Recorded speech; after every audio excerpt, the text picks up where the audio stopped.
ఇట్లు హరి శతధన్వుని వధించి వాని వస్త్రంబులందు మణి వెదకి లేకుండటం తెలిసి బలభద్రుని కడకు వచ్చి శతధన్వుండూరక ಹತುಂಡಯ್ಯೇ ಮಣಿ ಲೇದನಿನ ಬಲಭದ್ರುಂಡಿಟ್ಲನಿಯೇ.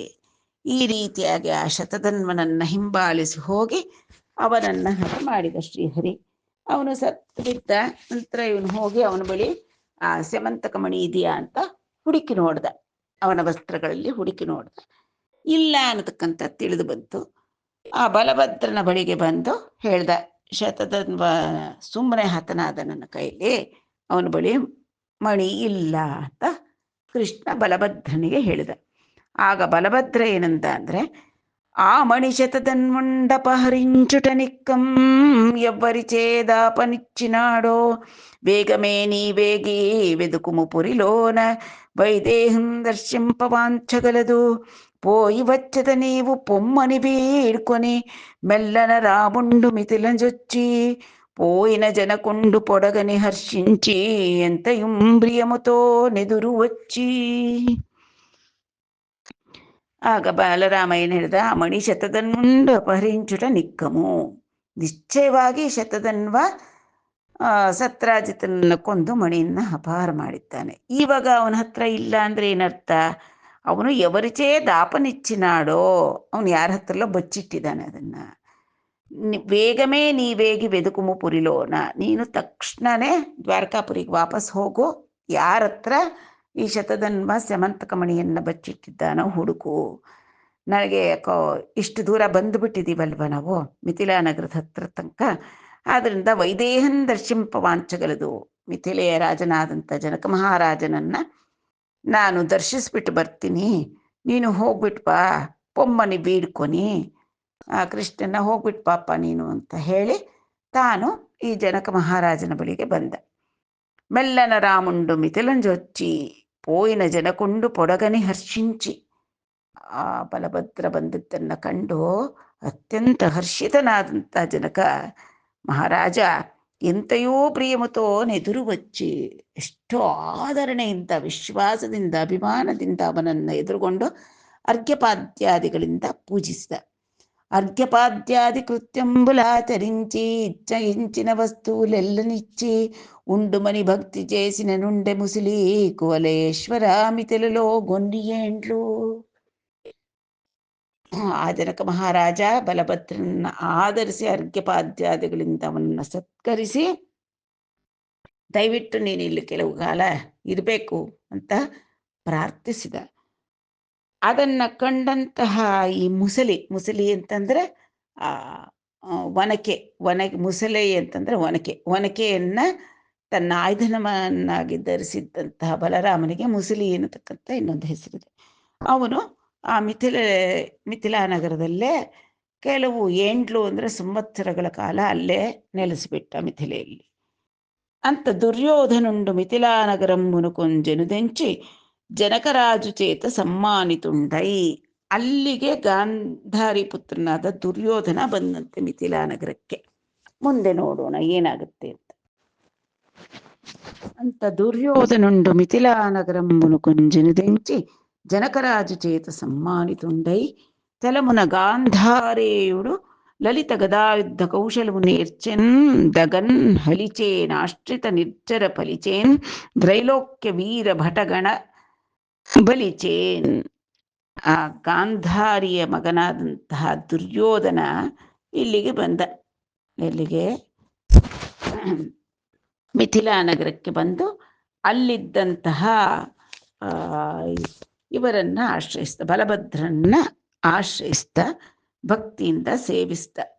ಆ ಬಲಭದ್ರ ಎಂಥವನವನು ಅಂತಂತಂದ್ರೆ ಹಲಿಚೇನ್ ಆಶ್ರಿತ ನಿರ್ಜರ ಫಲಿಚೇ ಅಂತಂದ್ರೆ ದೇವತಾ ಸಮಾನ ಪರಾಕ್ರಮ ಅವನು. ತ್ರೈಲೋಕ್ಯ ವೀರ ಭಟಗಣ ಬಲಿಚೇನ್ ಅಂದ್ರೆ ದೇವತೆಗಳಿಗೆ ಸಮಾನವಾದ ಪರಾಕ್ರಮವಂತ ಬಲಭದ್ರ. ಆಶ್ರಯಿಸಿದವರಿಗೆ ಅವರಿಗೇನು ಬೇಕೋ ಅವರ ಕೋರಿಕೆಗಳನ್ನು ತೀರಿಸ್ತಕ್ಕಂತಹ ಕಲ್ಪವೃಕ್ಷ ಸಮಾನ. ಆಶ್ರಿತ ನಿರ್ಜರ ಫಲಿಚೆ, ನಿರ್ಜರ ಫಲಿ ಅಂತಂತಂದ್ರೆ ಕಲ್ಪವೃಕ್ಷ ಸಮಾನನಾದಂತಹ ಅವನನ್ನ ಚೆನ್ನಾಗಿ ಮೆಚ್ಚಿಸ್ತ, ಸೇವೆಗಳನ್ನು ಮಾಡಿ ದುರ್ಯೋಧನ ಬಲಭದ್ರನ್ನ ಮೆಚ್ಚಿಸಿ ಅವನಿಂದ ಸೂಕ್ಷ್ಮವಾದಂಥ ಗದಾಯುದ್ಧದ ರಹಸ್ಯವನ್ನೆಲ್ಲವನ್ನೂ ಕೂಡ ಲಲಿತ ಗದಾಯುದ್ಧ ಕೌಶಲವು ನೇರ್ಚೆನ್. ಗದಾಯುದ್ಧದ ಸೂಕ್ಷ್ಮವಾದ ರಹಸ್ಯಗಳನ್ನೆಲ್ಲವನ್ನೂ ಕೂಡ ಕಲ್ತ್ಕೊಂಡ ಈ ದುರ್ಯೋಧನ.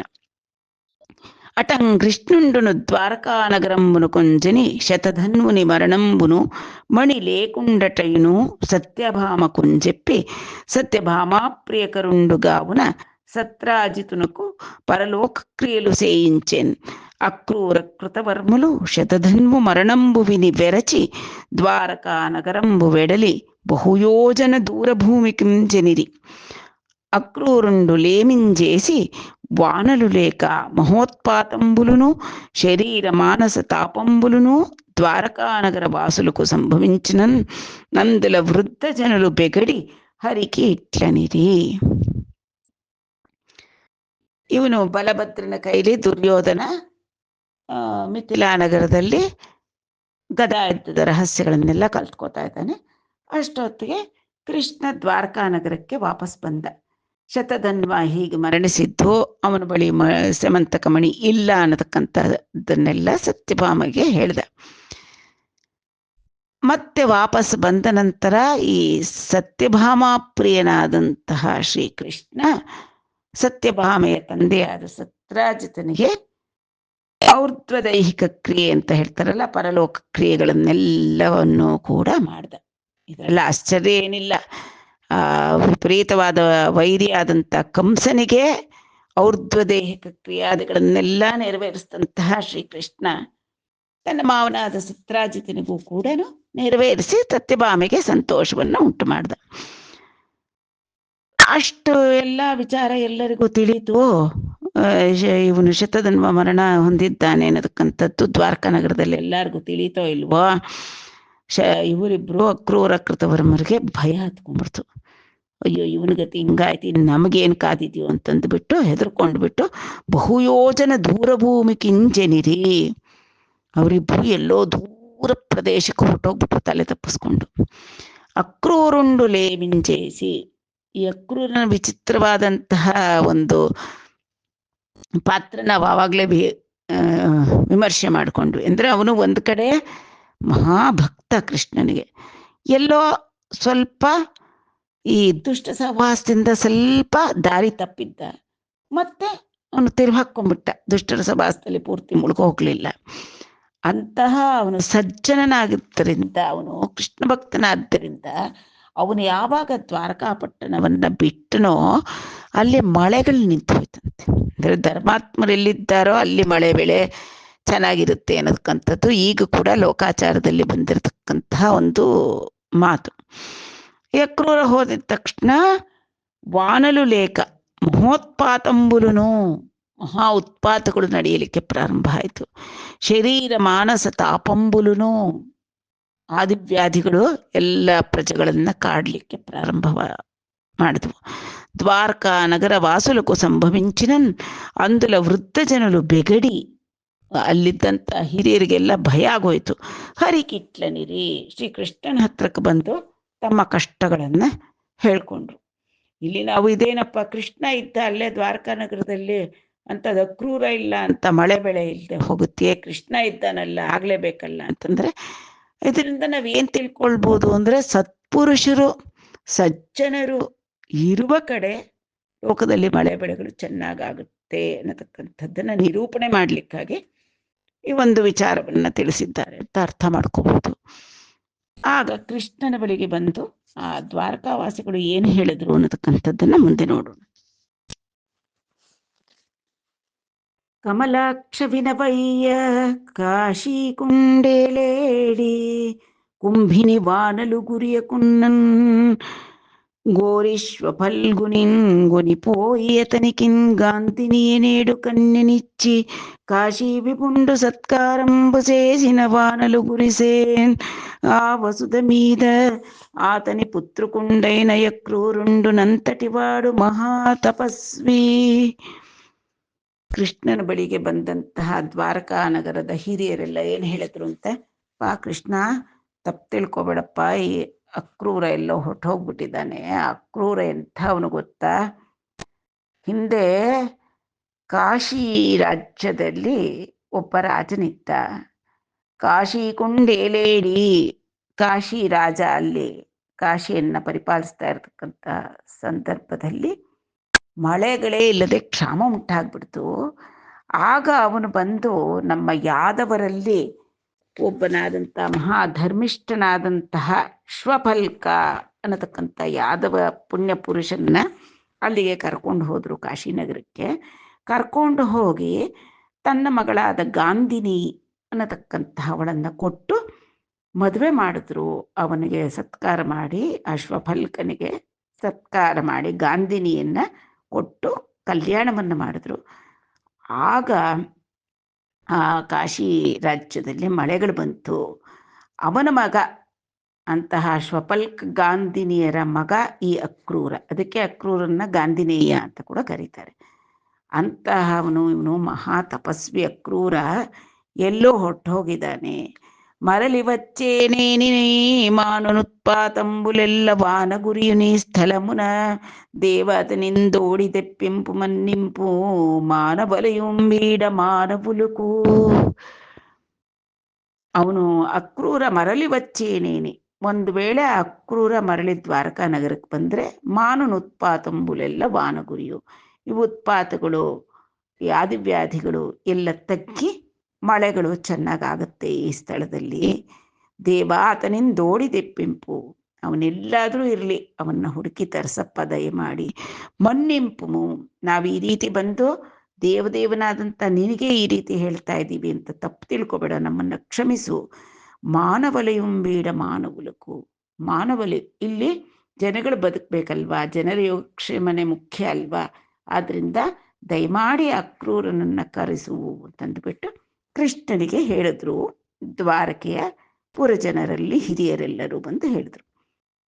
అని పలుకు పెద్దల పలుకులాకర్ణించి దూతలం పంపి కృష్ణుండ క్రూరుని రావించి పూజించి ప్రియకథలు కొన్ని చెప్పి సకల లోకజ్ఞుండుగావున మృదు మధుర ಭಾಷಣಂಬುಲನತನಿಕಿಟ್ಲನಿಯೇ.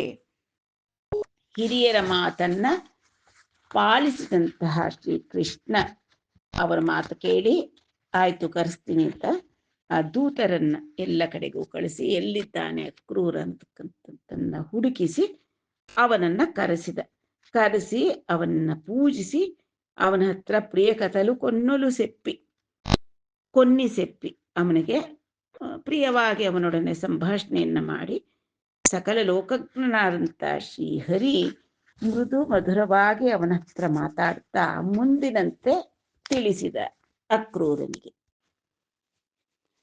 ಕೃಷ್ಣ ಅಕ್ರೂರನನ್ನ ಕರೆಸಿ ಹೇಳ್ತಾ ಇದ್ದಾನೆ, ತಾನೇ ಗುಚೋ ಶತಧನ್ವಂಡು ಮಣಿಂದೆಚ್ಚಿ ನೀ ಇಂಟ ಬೆಟ್ಟುಟ ನಿಜಮು తెలిసి నాడసత్రాజిత్తున కుంభుత్రుకులులేమిన్ అతనికి కార్యంబులాచరించి విత్తంబురుణమునో విభజించుకొని ఎదరు అతని పుత్రికలెల్ల అతండు పరుల చేత దుర్మరణంబు చెందినాడతనికై సత్కర్మములు మీద జరుపబలయು. ಅಕ್ರೂರನ್ನ ಕರ್ಕೊಂಡು ಬಂದು ಹೇಳ್ತಾ ಇದ್ದಾನೆ, ಅಪ್ಪ ಶತಧನ್ವನನ್ನ ನಾನು ಅಟ್ಟಿಸ್ಕೊಂಡು ಹೋಗಿ ಮುಂಚೆ ಶತಧನ್ವ ಸತ್ರಾಜಿತನನ್ನ ಕೊಂದು ಆ ಮಣಿಯನ್ನ ತಂದು ನಿನ್ನ ಮನೆಯಲ್ಲಿ ಇಟ್ಟಿದ್ದಾನೆ ಅನ್ನತಕ್ಕಂಥದ್ದು ಚೆನ್ನಾಗಿ ಗೊತ್ತು, ಸ್ಪಷ್ಟವಾಗಿ ನನಗೂ ತಿಳಿದಿದೆ. ಈಗ ಶತಧನ್ವ ಸತ್ರಾಜಿತನನ್ನ ಕೊಂದು ಬಿಟ್ಟಿದ್ದಾನೆ. ಆ ಸತ್ರಾಜಿತನಿಗೆ ಪುತ್ರರಿಲ್ಲ, ಗಂಡು ಮಕ್ಕಳಿಲ್ಲ. ಅದರಿಂದ ಅವರ ಹೆಣ್ಣು ಮಕ್ಕಳೇ ಪುತ್ರಭಾವ ವಹಿಸಿ ಪಿತೃಕರ್ಮಗಳೆಲ್ಲ ಮಾಡಬೇಕಾಗಿದೆ. ಇವಾಗ ಅವನಿಗಿನ ಇರತಕ್ಕಂತಹ ಋಣ ತೀರಿಸ್ತಕ್ಕಂತಹದ್ದು ಹೆಣ್ಮಕ್ಳದೇ ಒಂದು ಬಾಧ್ಯತೆ ಇದೆ. ಈಗ ಅದೇ ರೀತಿ ಅವನ ಆಸ್ತಿ ಕೂಡ ಈ ಹೆಣ್ಮಕ್ಳ ಮಧ್ಯೆ ವಿಭಜಿಸಬೇಕಾಗಿದೆ. ನೀನು ಸಜ್ಜನ, ನೀನು ಆದ್ರಿಂದ ಆ ಮಣಿ ನಿನ್ನ ಹತ್ರ ಇದೆ ಅಂತ ನನಗೆ ಗೊತ್ತಿದ್ರೂ ಕೂಡ ನಾನು ನಿನ್ನನ್ನು ಬಾಧೆ ಇಟ್ಟಿರಲಿಲ್ಲ. ಯಾಕೆ, ಸಮಂತಕ ಮಣಿ ಇರ್ತಕ್ಕಂಥ ಪ್ರದೇಶದಲ್ಲಿ, ರಾಜ್ಯದಲ್ಲಿ ಪ್ರಜೆಗಳಿಗೆ ಕ್ಷೇಮ ಉಂಟಾಗುತ್ತೆ ಅನ್ನೋದು ನನಗೂ ಗೊತ್ತು. ಆದ್ದರಿಂದ ನಾನು ನಿನ್ನ ಸ್ವಾಧೀನದಲ್ಲೇ ಮಣಿ ಇದ್ರೂ ಕೂಡ ನಾನೇನು ಸುಮ್ಮನೆ ಇದ್ದೆ, ನಿನ್ನೇನು ಮಾಡಲಿಲ್ಲ. ಈಗ ಈ ಮಣಿಯನ್ನ ನೀನು ದಯವಿಟ್ಟು ಎಲ್ಲರ ಮುಂದೇನೋ ಅದನ್ನೊಂದ್ಸತಿ ಪ್ರದರ್ಶನ ಮಾಡಿದ್ರೆ ಚೆನ್ನಾಗಿರುತ್ತೆ. ಯಾಕೆ ಅಂತಂದ್ರೆ ಕೃಷ್ಣನು ಕೂಡ ಯಾವಾಗ ಕೃಷ್ಣ ಶತಧನ್ವನನ್ನ ಕೊಂದು ಮಣಿ ಇಲ್ಲ ಅಂತನ್ನೋ, ಸ್ವಂತ ಬಲಭದ್ರನಿಗೆ ಸ್ವಲ್ಪ ಅನುಮಾನ ಬಂದ್ಬಿಡ್ತು. ಇದೇನಿದು, ಸತ್ರಾಜಿತನ್ನ ಕೊಂದು ಶತಧನ್ವ ಮಣಿ ಅಪಹಾರ ಮಾಡ್ದ. ಅವನು ಓಡೋಗ್ತಾ ಇರ್ಬೇಕಾದ್ರೆ ಅಟ್ಟಿಸ್ಕೊಂಡು ಹೋಗಿದ್ದು ಕೃಷ್ಣ ಮತ್ತೆ ಬಲರಾಮ. ಅವನನ್ನ ಕೊಂದು ಅವನ ಬಳಿ ಮಣಿ ಇಲ್ಲ ಅಂತನ್ನಲ್ಲ ಅನ್ನತಕ್ಕಂಥ ಅನುಮಾನ ಯಾರಿಗಾದ್ರೂ ಬರಬಹುದು. ಅದರಿಂದ ಅನುಮಾನಕ್ಕೆ ಅವಕಾಶ ಬೇಡಪ್ಪ, ನೀನು ದಯವಿಟ್ಟು ಆ ಮಣಿನ ತೆಗೆದುಕೊಂಡು ಬಂದು ಒಂದ್ಸತಿ ಇಲ್ಲಿ ತೋರಿಸು ಅನ್ನತಕ್ಕಂಥ ಮಾತನ್ನ ಕೃಷ್ಣ ಮುಂದೆ ಹೇಳ್ತಾನೆ. ಮಣಿಗ್ರಹಿಂಪು ಮೀವ ಮಾಯನ್ನನನ್ನು ನಮ್ಮಂಡೇಲಮಿ ಬಂದು ಜನಲಕೆಲ್ಲಂಜೂಪು ಮಯ್ಯ ಜೂಪು ಮಯ್ಯ ನೀ ಗೃಹమున ಹಾಟಕ ವೇದಿಕಾ ಸಹಿತ ಮಖములమరు ಸಂತತముನು ಮಾಯನ್ನ ನನ್ನು ನಮ್ಮಂಡು ಏಲಮಿ ಬಂದು ಜನಲಕ್ಕೆಲ್ಲಂಜೂಪು. ನೋಡಪ್ಪ, ಮಣಿಯನ್ನ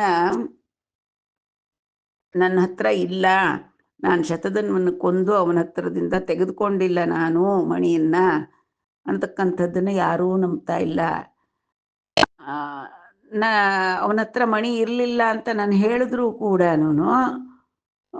ಸ್ವಲ್ಪ ನನ್ನ ಮೇಲೂ ಕೂಡ ಅನುಮಾನ ಬಂದ್ಬಿಡುತ್ತೆ. ಆದ್ರಿಂದ ನೀನೇನು ಮಾಡಬೇಕಾಗಿದೆ, ನೀನು ಆ ಮಣಿಯನ್ನ ತಂದು ಎಲ್ಲರೆದುರಿಗೂ ನೀನು ಒಂದ್ಸತಿ ತೋರಿಸು. ದಯವಿಟ್ಟು ಎಲ್ಲರ ಈ ಸಭ್ಯರ ಮುಂದೆ, ಈ ಪ್ರಜೆಗಳ ಮುಂದೆ, ಈ ರಾಜಸಭೆಯಲ್ಲಿ ಎಲ್ಲರಿಗೂ ಕೂಡ ನೀನು ತೋರಿಸ್ಬಿಡು. ತೋರಿಸ್ಬಿಟ್ಟು ನಂತರ ನೀನೇ ತಗೊಂಡು ಹೋಗಬೇಕಾದ್ರೆ, ಯಾಕೆ ನೀನು ಸಜ್ಜನ, ನಿನ್ನ ಹತ್ರ ಇದ್ದರೆ ಅದು ಲೋಕಕ್ಷೇಮಕ್ಕೆ ಆಗುತ್ತೆ ಅನ್ನೋದಕ್ಕಂಥದ್ದು ನನಗೂ ಗೊತ್ತು. ಅದರಿಂದ ನೀನು ತಗೊಂಡು ಹೋಗ್ಬಿಟ್ಟು ಬಂಧು ಜನರಕ್ಕೆಲ್ಲಂಜೂಪು ಮಯ್ಯ ನೀ ಗೃಹಮನ ಆಟಕ ವೇದಿಕಾ ಸಹಿತ ಮಖಮುಲಮರು ಸಂತತಮನು. ನೀನು ಅದನ್ನು ಮಣಿಯನ್ನು ಎಲ್ಲರಿಗೂ ತೋರಿಸ್ಬಿಟ್ಟು ನಿನ್ನ ಬಳಿನೇ ತೆಗೆದುಕೊಂಡು ಹೋಗ್ಬಿಟ್ಟು ಆಟಕ ವೇದಿಕೆ ಅಂತಂದರೆ ಬಂಗಾರದಿಂದ ಒಂದು ಯಜ್ಞ ವೇದಿಕೆಯನ್ನು ನಿರ್ಮಿಸ್ಬಿಟ್ಟು ಅಲ್ಲಿ ನಿರಂತರವಾಗಿ ಯಜ್ಞಗಳನ್ನು ನೀನು ಮಾಡು.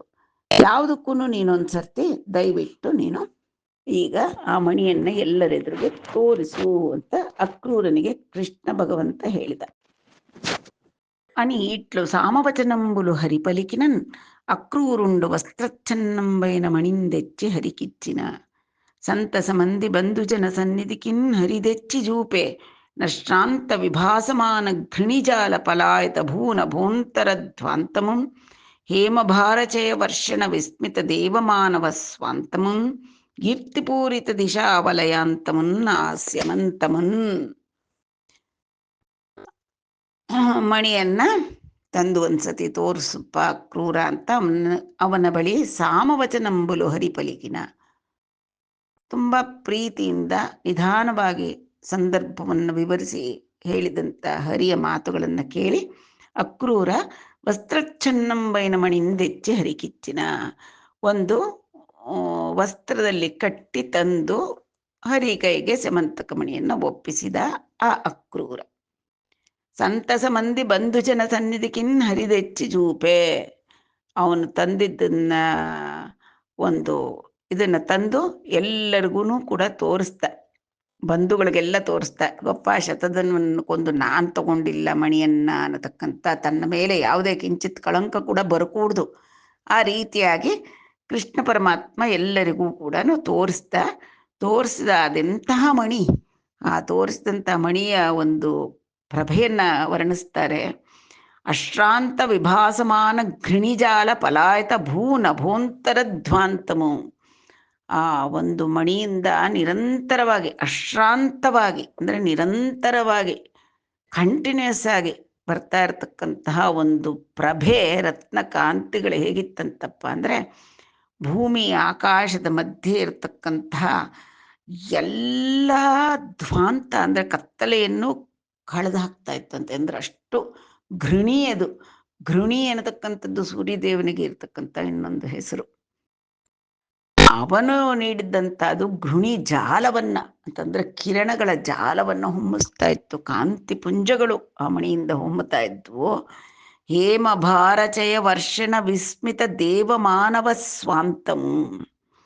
ಅದರಿಂದ ಒಂದು ನಿರಂತರವಾಗಿ ಆ ಮಣಿ ಕೊಡ್ತಕ್ಕಂತಹ ಬಂಗಾರ, ಸುವರ್ಣ ವರ್ಷ ಅದರಿಂದ ಮನುಷ್ಯರಿಗೆ ಮಾತ್ರ ಅಲ್ಲವಂತೆ ಆಶ್ಚರ್ಯ, ದೇವಾದಿ ದೇವತೆಗಳಿಗೂ ಕೂಡ ವಿಸ್ಮಯವಾಗ್ತಾ ಇತ್ತಂತೆ. ಅಂತಹ ಶಮಂತಕಮಣಿಯ ಕೀರ್ತಿಪೂರಿತ ದಿಶಾವಲಯಾಂತಂ, ಆ ಶಮಂತಕಮಣಿಯ ಕೀರ್ತಿ ದೇವಲೋಕದಲ್ಲಿ ಭೂಲೋಕದಲ್ಲಿ ಹೀಗೆ ದಶದಿಕ್ಕುಗಳಿಗೂ ಹಬ್ಬಿ ಹರಡಿತ್ತು. ಆ ಸ್ಯಮಂತಮುನ್, ಅಂತಹ ಆ ಸ್ಯಮಂತವನ್ನ ತನ್ನ ಬಂಧುಗಳಿಗೆಲ್ಲ ತೋರಿಸ್ಬಿಟ್ಟು ತನ್ನಲ್ಲಿ ಯಾವುದೇ ದೋಷ ಇಲ್ಲ, ತಾನು ಮಣಿಯನ್ನ ಇಟ್ಕೊಂಡಿಲ್ಲ ಅಂತ ನಿರೂಪಿಸಿದಂಥ ಶ್ರೀಕೃಷ್ಣ ಮಣಿಯನ್ನ ಮತ್ತೆ ಅಕ್ರೂರನಿಗೆ ನೀಡಿದ. ಚಕ್ರಾಯುಧುಂಡೀಕ್ರಿಯಂದನಯ ಕ್ರೂರತ್ವಂಬು ಜನುಲ ಕಂದರಕುನು ನಿರ್ವಕ್ರಮುಗಂದೆಲಿಪಿ ಕ್ರಮ್ಮರನಕ್ರೂರು ನಿಕಿಚ್ಚಮಣಿಂ ಕೃಪಾ ಕಲಿತುಂಡೈ. ಅವನು ಈಶ್ವರ ಭಗವಂತನಾದರೂ ಕೂಡ ತನ್ನ ನಡತೆಯಲ್ಲಿ ಚಿಕ್ಕ ಲೋಪದೋಷ ಕೂಡ ಇರಕೂಡ್ದು, ಜನರಿಗೆ ತನ್ನ ಮೇಲೆ ಅನುಮಾನ ಬರಕೂಡ್ದು. ಆ ರೀತಿ ಧರ್ಮವಾಗೇ ಪ್ರವರ್ತನೆ ಮಾಡಬೇಕು ತಾನು ಅನ್ನತಕ್ಕಂತಹ ಒಂದು ನೀತಿ ಇಂದ ಪ್ರವರ್ತಿಸ್ತಾ ಇದ್ದಂಥ ಶ್ರೀಕೃಷ್ಣ ಚಕ್ರಾಯುಧ ಏನು ಮಾಡ್ದ, ಈ ಕ್ರಿಯಂದನ ಅಕ್ರೂರತ್ವಂಬು ಜನರ ಕಂದರಕನು ನಿರ್ವಕ್ರಮಗಂದೆಲಿಪಿ, ತನ್ನಲ್ಲಿ ಯಾವುದೇ ಒಂದು ಇಲ್ಲ, ತನ್ನ ವಕ್ರತೆ ಇಲ್ಲ, ತನ್ನಲ್ಲಿ ಏನು ಲೋಪವಿಲ್ಲ, ದೋಷ ಇಲ್ಲ ಅನ್ನತಕ್ಕಂಥದ್ದನ್ನ ನಿರ್ವಕ್ರವಾಗಿ ಅಂದರೆ ನಿರೂಪಿಸ್ಬಿಟ್ಟ. ಅಲ್ಲಿ ಜನರಿಗೆಲ್ಲನೂ ನಿರೂಪಿಸಿದಂಥ ಶ್ರೀಕೃಷ್ಣ ಕ್ರಮ್ಮರ ನಕ್ರೂರನಿ ಕಿಚ್ಚಮಣಿಂ ಕೃಪಾ ಕಲಿತುಂಡೈ, ಮತ್ತೆ ಕೃಪಾ ಕಟಾಕ್ಷ ಅಂತಂದ್ರೆ ಕೃಪೆಯಿಂದ ಕೂಡಿದಂಥ ಶ್ರೀಕೃಷ್ಣ ಪರಮಾತ್ಮ ಆ ಸ್ಯಮಂತಕಮಣಿಯನ್ನ ಅಕ್ರೂರನಿಗೆ ಮರಳಿ ಕೊಟ್ಟ. ಘನುಂಡು ಭಗವಂತುಂಡೀಶ್ವರುಂಡು ಅನಘುಂಡು ಮಣಿದೆಚ್ಚಿ ఇచ్చినట్టి కథనమున్ వినినం భటించిన దలంచిన జనులకు దుర్యశముం బాపసంగముం దలగుం ದುರ್ಯಶಮುಂ ಬಾಪಸಂಗಮಂ ದಲಂಗುನ್. ಈ ರೀತಿಯಾಗಿ ಘನುಂಡು ಭಗವಂತುಂಡು ಈಶ್ವರುಂಡು ಅನಘುಂಡು, ಈಶ್ವರ ಭಗವಂತ ಅನಘ ಪಾಪರಹಿತ ನಾದಂತ ಶ್ರೀಕೃಷ್ಣ ಆ ಸ್ಯಮಂತಕ ಮಣಿಯನ್ನ ಸಾಧಿಸಿ ತಂದಂತ ಈ ಕಥೆಯನ್ನ ಘನುಂಡು ಮಣಿದೆಚ್ಚಿ ಇಚ್ಚಿನಟ್ಟಿ ಕಥನಮುನ್, ಆ ಮಣಿಯನ್ನ ಅಂದ್ರೆ ಎಲ್ಲೆಲ್ಲೋ ಹೋಯ್ತಲ್ಲ, ಅದು ಎಷ್ಟು ಕಡೆ ಪ್ರಯಾಣ ಮಾಡ್ತು, ಒಬ್ಬರ ಕೈಯಿಂದ ಒಬ್ಬರ ಕೈಗೆ ದಾಟ್ಕೊಂಡು ಹೋಗಿ ಈಗ ಕ್ರೂರನ ಬಳಿ ಇತ್ತಲ್ಲ, ಅದನ್ನ ಎಲ್ಲರಿಗೂ ತೋರಿಸಿ ಮತ್ತೆ ಕ್ರೂರನ್ಗೆ ಕೊಟ್ಟಂತ ಈ ಕಥನವನ್ನ ವಿನಿನನ್ ಶ್ರದ್ಧೆಯಿಂದ ಕೇಳಿದವರಿಗೆ, ಪಠಿಸಿದವರಿಗೆ, ದಲಂಚಿನ ಜನುಲಕು ಸ್ಮರಿಸಿದಂತಹ ಜನರಿಗೆ ಎಂತಹ ಪಾಪ ಆದ್ರೂ ಕೂಡ ತೊಲಗಿ ಹೋಗುತ್ತೆ. ದುರ್ಯಶಮು ಬಾಪ, ದುರ್ಯಶ ಅನ್ನತಕ್ಕಂಥದ್ದು ತೊಲಗಿ ಹೋಗುತ್ತೆ. ಅವರಿಗೆ ಬಂದಂತ ಅಪನಿಂದೆ ಎಲ್ಲವೂ ಕೂಡ ಚೆದರಿ ಹೋಗುತ್ತೆ. ದುರ್ಯಶಮುಂ ಬಾಪಸಂಗಮಂ ದಲಗುನ್ ಅಂದರೆ ತೊಲಗುನ್. ಯಾವುದು ಅಂತ ಈ ಕಥೆಯನ್ನ ಸ್ಯಮಂತಕಮಣಿ ಉಪಾಖ್ಯಾನವನ್ನ ಕೇಳಿದಂಥವರಿಗೆ, ಶ್ರದ್ಧೆಯಿಂದ ಪಠಿಸಿದಂಥವರಿಗೆ, ಶ್ರದ್ಧೆಯಿಂದ ಸ್ಮರಿಸಿದವರಿಗೆ ಎಂತಹ ಪಾಪವೂ ಕೂಡ ಅಂಟಲ್ಲ. ಅಂದ್ರೆ ಪಾಪ ಮಾಡಬೇಕು ಅನ್ನೋ ಬುದ್ಧಿಯೇ ಅವರಿಗೆ ಬರೋದಿಲ್ಲ. ಮತ್ತೆ ಆಕಸ್ಮಿಕವಾಗಿ ಬಂದಂತಹ ಆರೋಪಗಳೇನಾದರೂ ಇದ್ದರೆ, ತಮ್ಮ ತಪ್ಪಿಲ್ಲದೇ ದುರ್ಯಶಸ್ಸು ಬಂದಿದ್ದರೆ ಅವು ಕೂಡ ತೊಲಗಿ ಹೋಗಿ ನಿರ್ಮಲ ಕೀರ್ತಿವಂತರಾಗ್ತಾರೆ. ನಿರ್ಮಲವಾಗಿರತಕ್ಕಂಥವರು ನಿರ್ಮಲ ಕೀರ್ತಿಯನ್ನು ಕೂಡ ಹೊಂದುತ್ತಾರೆ ಅನ್ನತಕ್ಕಂಥ ಸ್ಯಮಂತಕೋಪಾಖ್ಯಾನ ಇದು ಇಲ್ಲಿಗೆ ಸಂಪನ್ನವಾಯಿತು ಈ ಒಂದು ಸಂಚಿಕೆ.